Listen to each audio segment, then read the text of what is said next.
कि रहे करिए डरेस में वो आइल कि हमें देख देख के कैल से समाइल कि रहे रंग थोड़ा फीका कैले माथावा पटिका आलेले रहे संगे झुंडा सखी लेके आइले रहे हीरो हुंडा सखी दिल लेके भागले गुंडा सखी लेके आइले रहे हीरो हुंडा सखी दिल लेके भागले गुंडा सखी।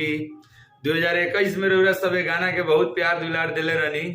यही अंदाज में फिर आ रहल बा रउरा सबके प्यार दुलार बनावे खातिर 2022 में भी कोने एगो ब्लास्ट करी ताकि भाई के प्यार यही तरह आशीर्वाद ब्लास्ट एगो छूटल बा WR म्यूजिक भोजपुरी हमारा संगे रहे गुड़िया जल्दी फिल्म में चल जाइबू।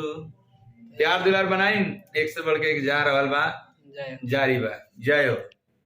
नमस्कार प्रणाम। हम राइटर राकेश आप सबको प्रणाम करतनी और आप ये देख रहा बानी हमारे चैनल WR ब्लॉग्स वीडियो।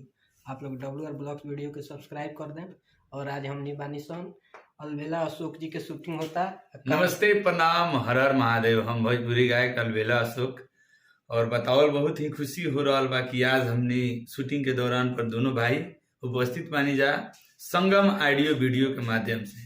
तो बहुत जल्द रउरा सबके पास वीडियो आ रहा बा। 2021 के गाना है लेकिन पर 22 में वीडियो आ रहा बा और प्यार दुलार यही तरह गर्दा उड़ाई जा ब्रांड क्वालिटी का वीडियो आवत है साफा अबिन बानी से अबिन तो अबिन बानी से हमनी मेकअप रूम में लेकिन अब चल जाता यही तरह गर्दा उड़ाई आई जौन भाई के चैनल पर WR ब्लॉग्स वीडियो तो ये चैनल के सब्सक्राइब करी ढेर सारी प्यार दुलार दी गर्दा उड़ावत रही। जय माता दी हर हर महादेव। जय जय हो।